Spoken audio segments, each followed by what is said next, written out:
Tiga nama kader PDIP dan orang dekat PDIP disebut-sebut akan masuk ke kabinet Prabowo Gibran.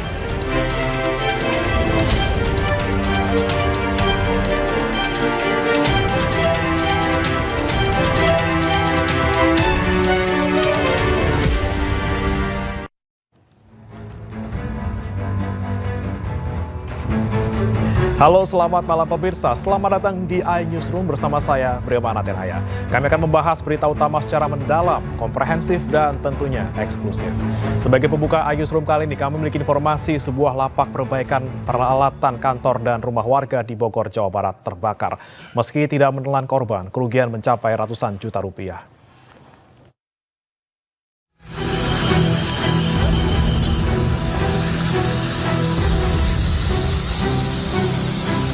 Kebakaran melanda bangunan lapak perbaikan alat kantor dan rumah warga di Jalan Ahmad Syam, Kecamatan Bogor Timur, Kota Bogor, Jawa Barat.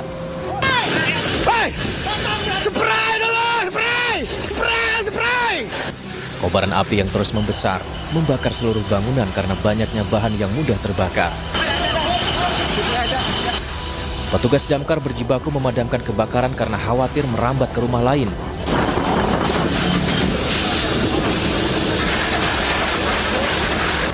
Api akhirnya berhasil dipadamkan 1 jam kemudian dengan mengerahkan 7 unit armada ke lokasi kejadian. Belum diketahui pasti penyebab kebakaran, namun diduga pertama kali api muncul dari tumpukan kardus bagian belakang lapak. Salah satu warga mengaku melihat asap tebal muncul terlebih dahulu, lalu api tiba-tiba membesar. Asapnya ngebul, baru keluar api ke dalam atas itu aja. Langsung gede karena itu kan barang limbah ya, namanya kardus lah ya, kardus plastik kan pakai itu aja. Kebakaran ini tidak menimbulkan korban jiwa karena lapak dalam keadaan kosong. Terpidana kasus kematian Vina dan Eki Sudirman menjalani sidang peninjauan kembali lanjutan di Pengadilan Negeri Cirebon. Kuasa hukum Sudirman menyebut menghadirkan saksi testimoni de auditu dan saksi ahli pidana dalam sidang final dari seluruh rangkaian permohonan PK.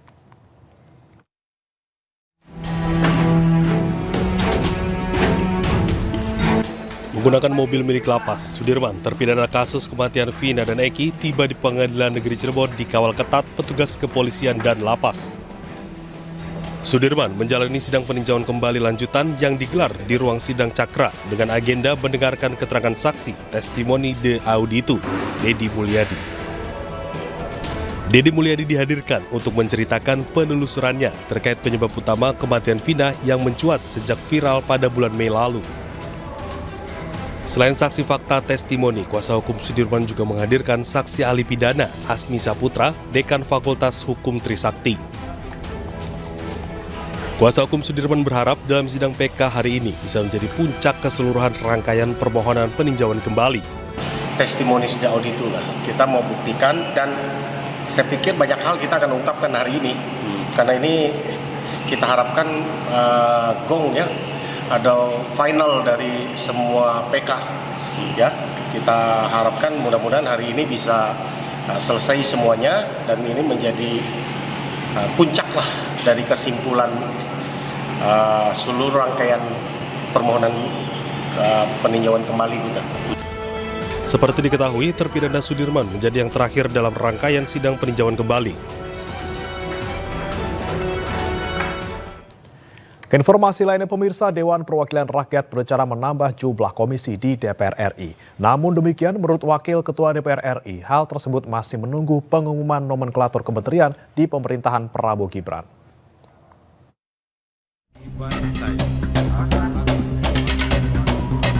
Dewan Perwakilan Rakyat berencana menambah jumlah komisi di DPR RI.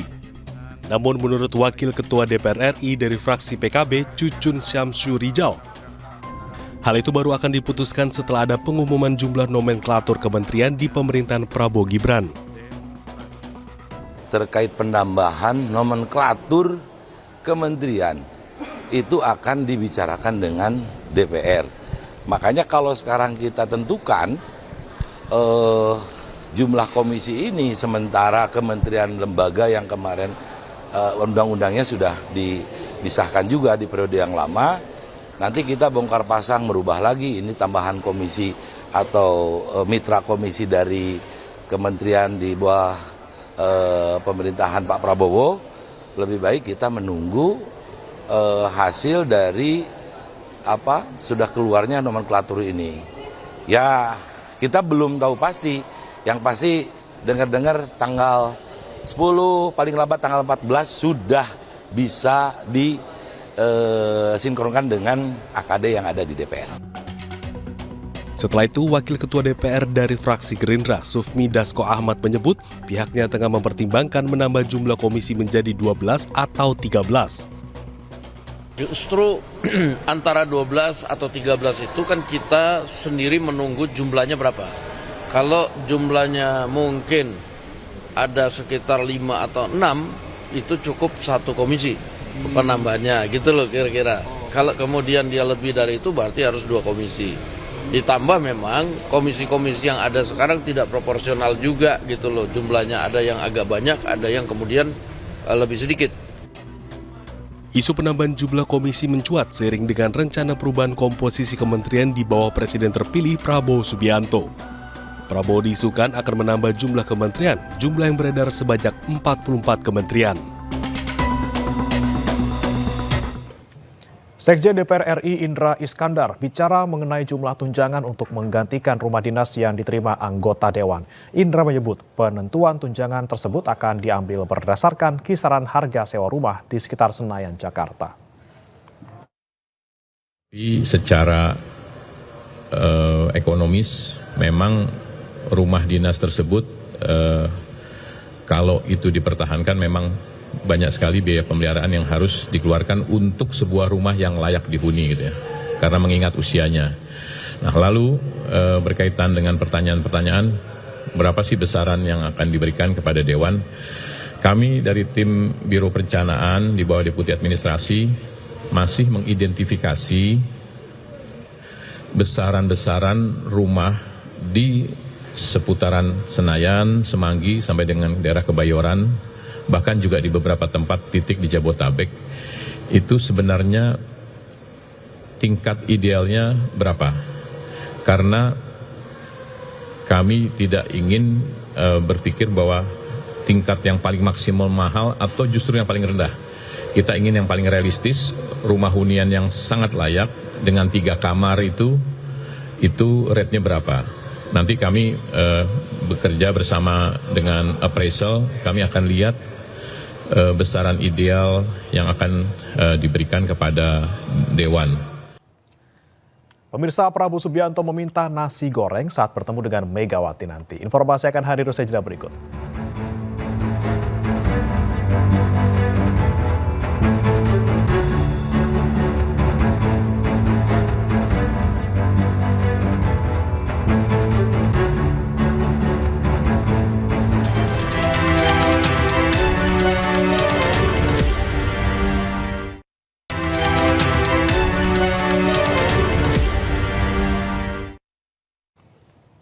Ada kembali di iNewsroom pemirsa. Pertemuan Presiden terpilih Prabowo Subianto dan Presiden kelima RI Megawati Soekarno Putri akan segera terwujud. Yang menarik ada permintaan khusus dari Prabowo Subianto, yakni ingin dihidangkan nasi goreng buatan Megawati dalam pertemuan tersebut. Mega mungkin, Insya Allah. Sebelum pelantikan ya Pak ya? Sebelum pelantikan. Mudah-mudahan sebelum pelantikan. Persiapannya gimana Pak? Persiapannya bagus. Itulah keterangan dari Presiden terpilih Prabowo Subianto saat ditanya kapan bertemu dengan Ketua Umum PDI Perjuangan Megawati Soekarno Putri. Sementara itu Immanuel Ebenezer, Ketua Prabowo dan Jokowi Mania menyatakan pertemuan Prabowo Megawati tinggal menunggu waktu. Dipastikan Prabowo yang akan mendatangi Megawati sebagai adik dan memberikan satu syarat menarik, yakni Prabowo meminta nasi goreng buatan Megawati. Kemungkinan besar Prabowo akan mendatangi Bu Mega. Akan mendatangi, berarti tidak tertutup kemungkinan di Teguh Umar? Nggak ada istilah tempat netral. Dia akan menghormati, dia datang ke tempat Bu Mega. Itu confirm ya?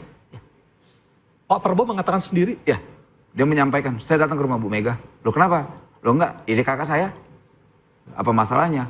Ada satu permintaan Pak Prabowo yang harus diikuti Bu Mega dan itu menjadi syarat. Apa itu? Bikin nasi goreng. Karena pertemuan terakhir bikin nasi goreng ya? Itu kenangan yang paling luar biasa yang ada di benaknya Pak Prabowo soal nasi goreng. Bu Mega ini kan tahu selera adiknya. Dan adiknya selalu menuntut itu. Mbak, bikinin aku nasi goreng. Senada dengan ini, Ketua DPP PDI Perjuangan Puan Maharani juga mengungkapkan akan ada hidangan nasi goreng seperti yang pernah dihidangkan oleh Megawati kepada Prabowo pada pertemuan tahun 2019 lalu.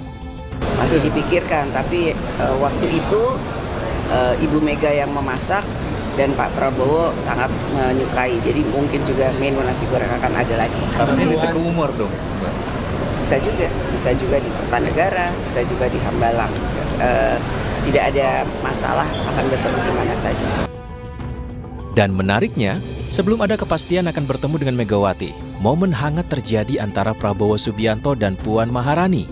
Dalam unggahan akun Instagram yang beredar di media sosial, lihatlah bagaimana Prabowo nampak enggan pergi menggunakan mobil sebelum Puan meninggalkan gedung DPR RI. Apalagi begitu tahu Puan akan berjalan kaki.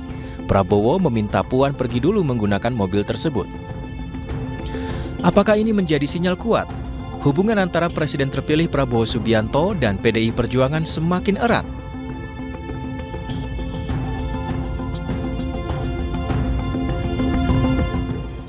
Pemirsa, 3 nama kader PDIP dan orang dekat PDIP disebut-sebut akan masuk dalam kabinet Prabowo Gibran. Kemudian bagaimana kans PDIP untuk masuk ke pemerintahan Prabowo Gibran?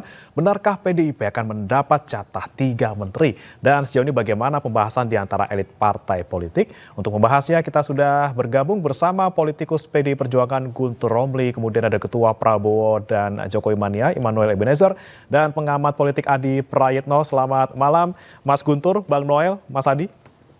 Selamat malam, Assalamualaikum. Waalaikumsalam. Saya ke Mas Guntur dulu. Mas Guntur, ini kan ada 3 nama yang mencuat nih Mas Guntur. Beneran nih tidak ada pembahasan di internal, ada 3 nama muncul ini Mas?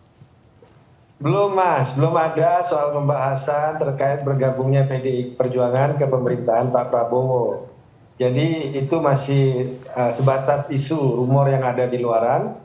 Karena kalau di PDI Perjuangan kan tetap menunggu keputusan dari Ibu Ketua Umum Ibu Megawati Soekarno Putri terkait apakah akan bergabung dalam pemerintahan atau tetap berada di luar. Jadi sampai sekarang kami masih menunggu keputusan tersebut. Belum ada update terkait kalau soal mau bergabung atau tidaknya PDI Perjuangan ke pemerintahan. Yang hanya bisa kami update itu adalah insya Allah pertemuan Ibu Megawati dengan Pak Prabowo itu akan berlangsung dalam waktu yang dekat, begitu Mas. Dan itu tidak terkait dengan soal perumusan kabinet, begitu. Nah, kan tidak akan ada asap kalau tidak ada api nih Mas Guntur. Kenapa bisa ada muncul 3 nama? Apakah memang ada kusak-kusuk di sekitar PDIP juga yang menyuarakan hal itu? Dan kenapa kemudian tidak akan ada dibahas nanti dalam pertemuan Mega dan Prabowo soal kans PDIP gabung ke pemerintahan Pak Prabowo? Ya, itu kan semuanya dispekulasikan karena terkait pertemuan antara Ibu Megawati dengan Pak Prabowo. Akhirnya kan disebut-sebutkan bahwa itu juga akan pembahasan soal nama-nama kader PDI Perjuangan yang akan bergabung, ya kan? Spekulasinya seperti itu, isunya kan seperti itu. Ya. Tapi kami ingin menegaskan bahwa belum ada keputusan dari Ibu Ketua Umum soal apakah PDI Perjuangan akan bergabung ya atau di luar. Kemungkinan bisa terjadi Mas, karena nantilah hasil pertemuan itu bisa kita dengarkan bersama-sama. Karena selama belum ada pertemuan kami juga belum bisa bicara banyak. Ya, apalagi jelas bahwa keputusan bergabung atau tidak itu di Ibu Ketua Umum. Dan itu belum ada pernyataan resmi dari beliau sampai sekarang. Tapi tidak menutup kemungkinan akan dibahas nanti ketika pertemuan ya Mas Guntur ya? Ya bisa jadi, karena kan ini kan pertemuan informal, jadi bisa pertemuan yang membahas apa saja, ya bisa nostalgia, dan juga bisa untuk merencanakan ke depan, dan itu tidak terbatas ya, soal tema-tema pembicaraan nantinya antara Ibu Megawati dengan Pak Prabowo itu. Baik, saya ke Bang Noel. Bang Noel, betulkah memang belum ada komunikasi apapun dengan PDIP sebelum terjadinya pertemuan Megawati dan Pak Prabowo? Apakah benar-benar tidak ada informasi yang masuk ke Pak Prabowo soal 3 nama ini, Bang Noel? Kalau soal itu saya tidak terlalu tahu ya soal 3 nama yang disampaikan yang muncul beberapa hari ini. Tapi setahu saya Pak Prabowo kan tadi beberapa hari ini ada 3 syarat lah menjadi ketentuan dasar yang menjadi syarat di kabinetnya Pak Prabowo nanti. Yang pasti yang putra-putri terbaik Bang Firlysyah. Gitu. Nah, salah satu dari 3 syarat itu adalah integriti dan loyalitas juga capability. Nah, saya yakin seperti Pak BG, lantas Tuan Anas juga Olirul Kambi, mereka punya kapasitas lah ya, kapasitas, punya integritas dan loyalitas. Tapi kan loyalitasnya pasti mereka ke partainya dan juga ke Bu Mega. Apakah mereka Bang Noel? Oke, sepertinya ada gangguan koneksi. Boleh dilanjutkan Bang Noel? Tadi ada gangguan koneksi sedikit. Oke. Bang Noel masih gangguan ya? Oke, masih gangguan. Baik, saya ke Mas Adi dulu deh. Mas Adi, ini Anda melihat bagaimana nih kans dari Prabowo dan juga Megawati bertemu, dan apakah memang nanti bisa jadi nih PDIP akan gabung ke kabinetnya Pak Prabowo? Ya, saya kira 2 hal. Soal kemungkinan PDIP bergabung dengan Prabowo, tentu syarat utama adalah ada ajakan dari Prabowo dan kemudian PDIP mengiyakan untuk menjadi bagian. Jadi tanpa ada mutual interesting ini, saya kira soal kemungkinan koalisi Prabowo dan Megawati, Gerindra dan PDIP kan tidak mungkin terjadi. Atau sebaliknya, PDIP ingin bergabung, tapi kalau tidak diajak kan akan bertepuk sebelah tangan.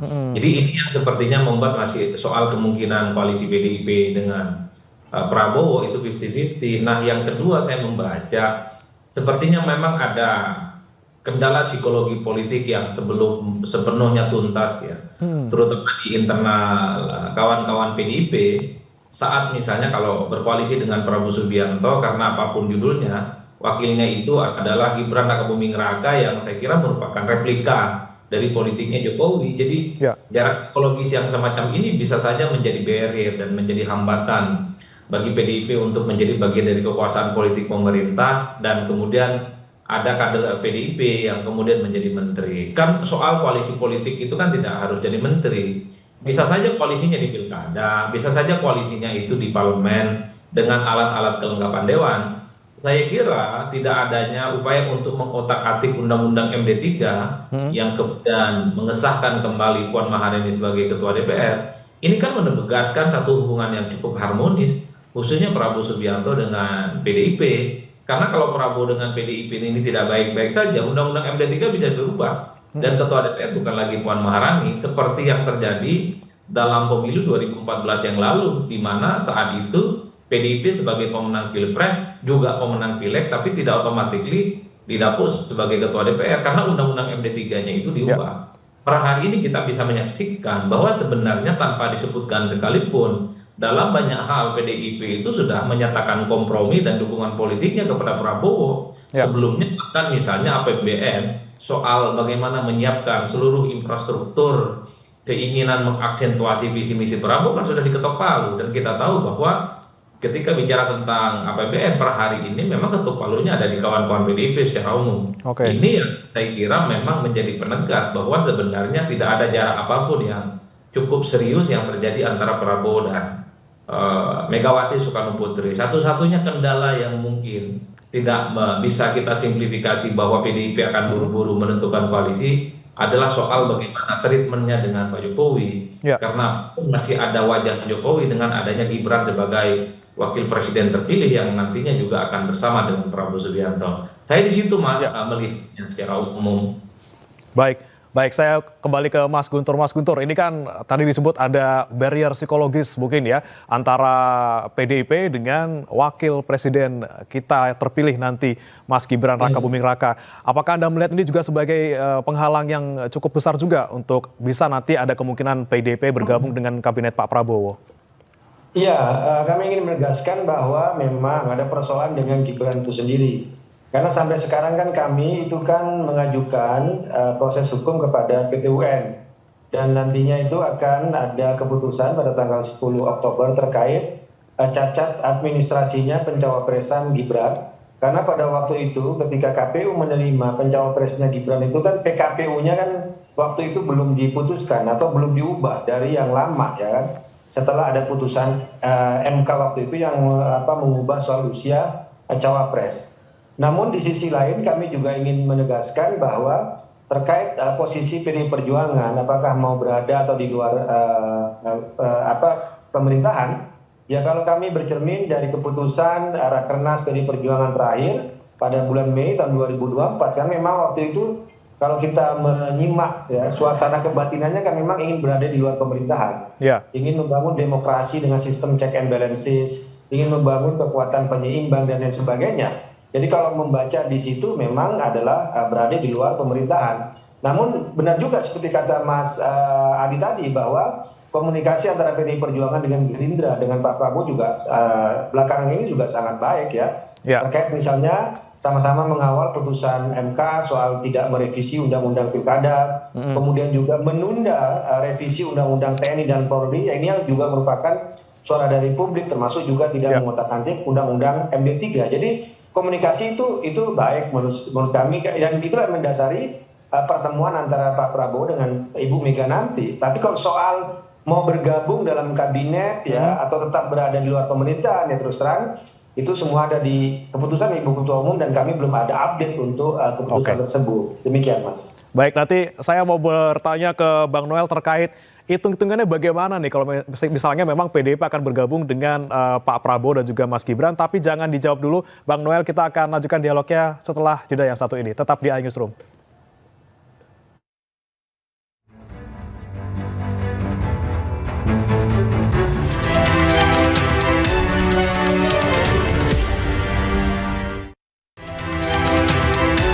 Anda kembali bersama kami di iNewsroom, pemirsa, dan kita lanjutkan kembali dialog kita bersama 3 narasumber kita. Saya ke Bang Noel, tadi seperti sebelum break saya tanya ke Bang Noel, bagaimana nih, kita berandai-andai saja Bang Noel, kalau misalnya memang betul PDIP bergabung. Ya, halo, selamat malam, Mas Guntur, halo. Bang Noel, Mas Adi, bisa mendengar suara kami? Ya, kita sapa kembali ke 3 narasumber kita. Kebanyakan iklan sekarang, News. Ya, halo, selamat malam, Mas Guntur, Bang Noel, Mas Adi, bisa mendengar suara saya? Nah, baru mendengar. Oke, baik. Baik. Terima kasih masih bisa bergabung bersama kami di iNewsroom. Saya ke Bang Noel. Bang Noel, kalau berandai-andai ini ya, kita berandai-andai PDIP masuk ke pemerintahannya Pak Prabowo. Ini bagaimana hitung-hitungan menterinya nanti? Apakah nanti betul-betul nanti akan zakon kabinet seperti yang kemarin diomongkan, atau malah justru nanti banyakkan partainya daripada ahlinya gitu, Bang Noel? Oke, sekali lagi saya sampaikan, tidak pernah Pak Prabowo menyampaikan zakon kabinet, tidak ada. Yang disampaikan Pak Prabowo adalah kabinet yang basisnya adalah putra-putri terbaik bangsa Indonesia. Gitu. Jadi kalau andai-andainya PDIP masuk, ya kita senang. Artinya ya bangsa ini harus dibangun bersama-sama, tidak bisa dengan Gerindra sendiri, koalisi Indonesia Maju sendiri, nggak bisa. Ini harus bangsa ini, bangsa besarnya harus dibangun bersama-sama. Artinya tanggung jawabnya sama semua. Makanya kita berharap, ayo menuju 2045 Indonesia unggul, kita sama-sama bangun lah. Jangan sampai kita ribut hal-hal yang nggak substantif. Kita bicara tentang hal yang substantifnya ke depan. Nah, Indonesia lebih maju, Indonesia lebih unggul. Nah, itu lebih penting menurut saya, dan itu lebih diterima oleh rakyat daripada kita bicara tentang hal-hal yang hal teknis, ambek-ambekan atau yang masih bicara tentang masa lalu, itu tidak sekali lah. Kita mau Indonesia ke depan ini bicara tentang masa depan. Itu lebih penting dari kita bicara tentang hal-hal yang tidak substantif gitu kira-kira, Mas. Ya, tapi Bang Noel, kalau misalnya PDIP katanya ada isu 3 orang ataupun 3 menteri yang akan dari PDIP, ada juga dari isu lain yang bilang bahwa nanti akan dikasih 2 kursi. Ini bagaimana nih soal kursi-kursian ini, hitung-hitungannya seperti apa sih, Bang Noel?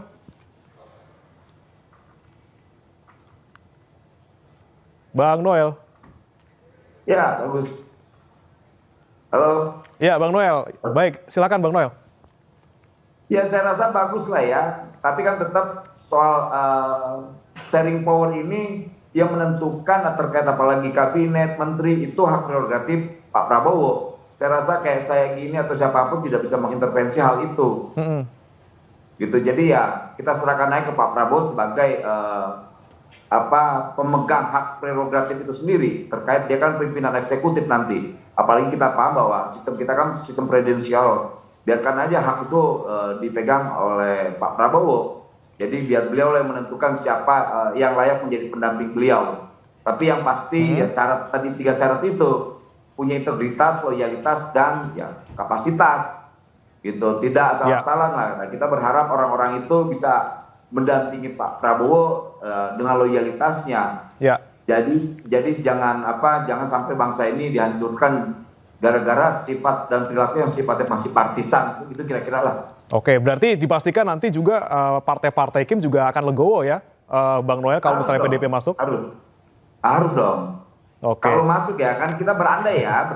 Berandai-andai kita, Bang. Kesimpulan ya, oke. Baik. Kita ke Mas Guntur lagi. Mas Guntur, ini kan 3 nama kan tadi Anda bilang bukan dari internal partai. Tapi misalnya kalau memang nanti ada kemungkinan PDIP gabung ke Pak Prabowo, apakah tetap nanti 3 nama ini akan diajukan atau punya pertimbangan lain? Ada nama-nama lain kira-kira? Gini Mas, kami kan harus tahu diri dan tidak mau GR ya, PDI Perjuangan, dan juga tidak mau berandai-andai. Kalau saya pribadi kan ya mendukung Bung Noel yang jadi menteri dan kami menunggu pengumuman pada tanggal 20 Oktober. Ya. Kami kan kalau di PDI Perjuangan tahu sendiri dalam Pilpres kan beda mengajukannya calonnya yang Pak Ganjar dan Pak Mahfud. Ya. Sementara orang yang punya kontribusi besar terhadap kemenangan Pak Prabowo kan kayak Bung Noel ya. Kalau saya pribadi mendukung Bung Noel untuk menjadi menteri. Nah, kalau PDI Perjuangan sendiri tidak mau berandai-andai, kami juga cukup tahu diri. Kemudian juga kami tidak mau GR ya. Dan apalagi sampai sekarang kan belum ada keputusan terkait posisi sikap politik PDI Perjuangan, apakah mau berada di dalam atau di luar pemerintahan. Ini kan semuanya dari Ibu Megawati, dan selama Ibu Megawati belum mengeluarkan keputusan, maka tidak boleh ada namanya yang mengaku sebagai kader PDI Perjuangan itu ngedil ya di belakang Ibu Ketua Umum, itu nggak bisa, itu nggak boleh itu kan ya. Makanya saya sebutkan bahwa itu tadi hanya rumor, hanya isu yang ada di luar. Untuk keputusan resminya kami sama-sama menunggu ya dari Ibu Ketua Umum. Dan saya pribadi mendukung Bung Noel sebagai menteri yang insya Allah akan diumumkan pada tanggal 20 Oktober nanti. Baik, menarik sekali. Nah, saya mau ke Mas Adi dulu. Mas Adi, ini kan kalau misalnya kita lagi-lagi berandai-andai, walaupun tidak boleh berandai-andai oleh Mas Guntur nih ya. Kalau misalnya memang PDIP bergabung nanti dengan kabinet Pak Prabowo, kan tidak ada oposisi lagi di DPR. Bagaimana nih Mas Adi? Ya saya kira tanpa PDIP bergabung dengan Prabowo sekalipun, nasib oposisi bisa dipastikan wassalam. Karena gabungan Kim dan Kim Plus itu sudah 84% kekuatan politik parlemen. Dan kita tahu bahwa semua kebijakan-kebijakan politik strategis, undang-undang yang dibuat oleh DPR dan pemerintah, hasilnya voting. Artinya kalau di voting, kekuatan politik pro Prabowo itu adalah 80%, 84%. Apalagi kalau PDIP jadi bergabung di dalamnya, ini akan menegaskan betapa memang oposisi di DPR itu wassalam walladoh namanya. Jadi wassalamnya makin tebal. Ini Inang akan menafikan betapa memang oposisi yang disebut dengan checks and balances yang melekat pada DPR itu akan hilang dan tidak akan pernah ada di 5 tahun di kemudian hari ya. Karena memang di kita itu ada kecenderungan jika partai politik sudah menentukan pilihan politiknya menjadi bagian dari koalisi pemerintah, di situ tak ada protes-protes apapun, sekalipun muncul kebijakan, kemudian regulasi yang dinilai bertentangan dengan kehendak rakyat, sekalipun ada kebijakan-kebijakan yang tidak pro terhadap kepentingan rakyat, biasanya rata-rata parlemen itu akan tegak lurus dan menyetujui secara utuh. Ini yang sepertinya dikhawatirkan, kenapa memang koalisi mayoritas itu cenderung membunuh oposisi. Kecuali nantinya partai politik sekalipun menyatakan dukungan kepada Prabowo Subianto, tapi boleh nakal misalnya bermanuver. Kalau ada kebijakan yang tidak pro rakyat, mereka protes dan resisten. Dulu pernah dilakukan oleh Golkar, dulu pernah juga dilakukan oleh PKS sekali di zaman SBY jadi presiden. Ketika ada kenaikan BBM, ketika ada kenaikan TDL, dua partai politik pendukung SBY yaitu PKS dan Golkar saat itu melakukan protes ya. Tapi efek dari perlawanan dari kebijakan politik pemerintah, PKS dan Golkar saat itu disebut sebagai main dua kaki, berwajah ganda, dan dinilai sebagai oposisi dari dalam. Bahkan disebut sebagai duri dalam daging karena tidak solid dengan keputusan politik pemerintah. Oleh karena itu, kalau kita melihat kecenderungan ketika Jokowi sampai hari ini misalnya jadi presiden, oposisi yang kemudian muncul dari dalam itu tidak ada. Atau artinya kalau PDIP di dalam, saya sulit membayangkan itu oposisi yang muncul dari parlemen itu ada secara signifikan. Karena setahu saya yang bisa langsung bicara dengan presiden, bisa langsung bicara dengan eksekutif adalah DPR. Ya.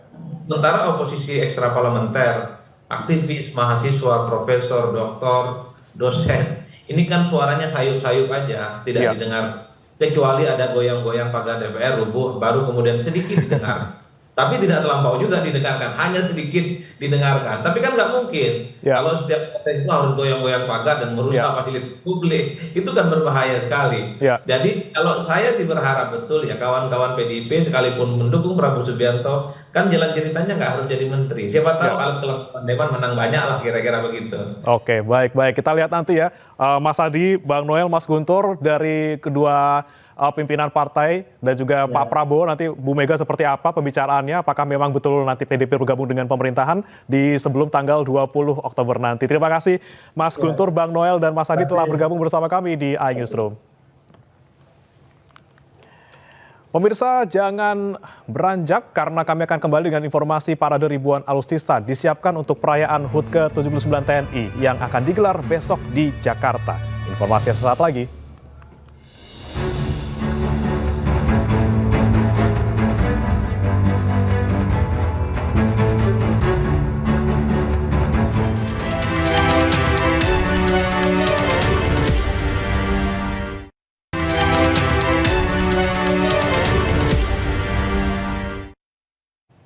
Ada kembali di iNewsroom pemirsa, TNI menggelar upacara ziarah nasional di Taman Makam Pahlawan Kalibata, Jakarta Selatan. Upacara ini digelar untuk memberikan penghormatan kepada para pahlawan dan dihadiri langsung Panglima TNI Jenderal Agus Subianto.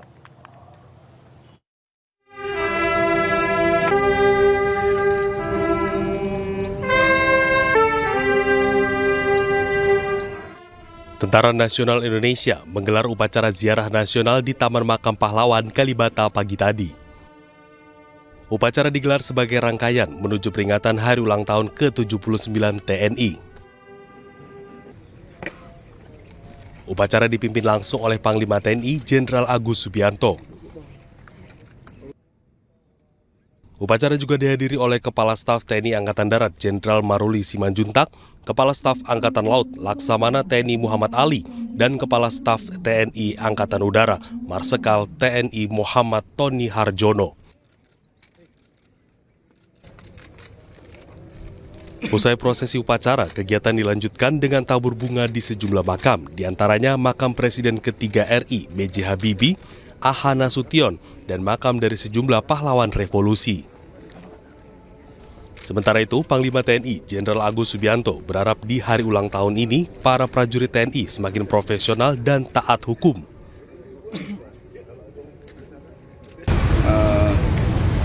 Saya mengacu kepada visi misi saya prima, jadi prajurit yang profesional, tentunya kalau prajurit profesional harus well fed, jadi harus mendapat kesejahteraan yang baik, kemudian well trained, latihan yang baik, well equipped, melengkapi yang baik, sehingga prajurit itu akan profesional.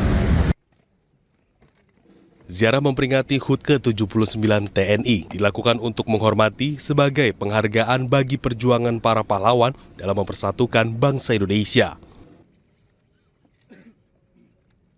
Jelang peringatan puncak HUT ke-79 TNI, sejumlah persiapan hampir 100% selesai. Berbagai acara telah disiapkan, salah satu yang paling memikat adalah parade ribuan alutsista. Dan informasi akan hadir ini sekaligus menutup jumpa kita di iNewsroom hari ini. Pemirsa, cuplikan tayangan berita iNews dapat Anda saksikan di kanal YouTube @officialinews. Dan saya sudah jumpa kita di iNewsroom hari ini. Saya Brema Natenaya pamit undur diri. Terima kasih, selamat malam. Sampai jumpa.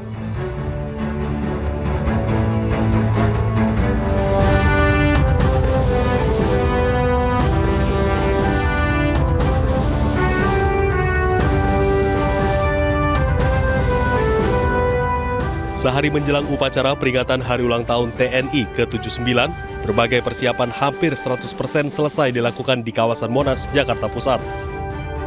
Ratusan ribu pasukan gabungan dari TNI Angkatan Udara, Laut, dan Darat berlatih untuk mempersiapkan rangkaian acara yang dilaksanakan pada Hari Ulang Tahun TNI ke-79 pada 5 Oktober 2024. Upacara peringatan akan menampilkan kegiatan parade upacara militer, defil, aksi bela diri, berkuda, hingga demonstrasi udara. Untuk upacara parade dan defil, TNI mengerahkan sekitar 100.000 personel pasukan dan 1.059 alutsista yang mencakup kendaraan taktis, kendaraan tempur, tank-tank amfibi, truk pengangkut pasukan, dan sistem peluncur senjata.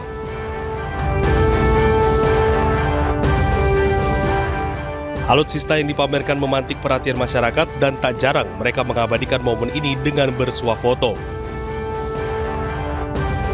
Biasanya ke lapangan Banteng karena lagi ada acara kayak gini, jadi kita ke Monas sambil lihat-lihat. Kebetulan kan sempat kemarin juga ini paradenya tuh kan lewatin kantor kita gitu kan. Kayaknya keren banget. Iya, jadi penasaran aja mau lihat. Kalau menurut aku sih keren banget ya. Amazed gitu ya, ternyata peralatannya oke banget kita ini loh punya gitu loh. Mungkin puncaknya besok ya, ulang tahun TNI yang ke-79. Jadi kita sangat tertarik sekali untuk melihat inventaris peralatan senjata TNI yang modern saat sekarang gitu. Tadi udah coba yang mana aja, Mas? Kita udah lihat drone, lihat torpedo, lihat roket. Ini kita mau lihat tank lagi nih habis ini Angkatan Darat nih. Upacara peringatan nantinya akan dipimpin langsung Presiden Joko Widodo yang bertindak sebagai inspektur upacara.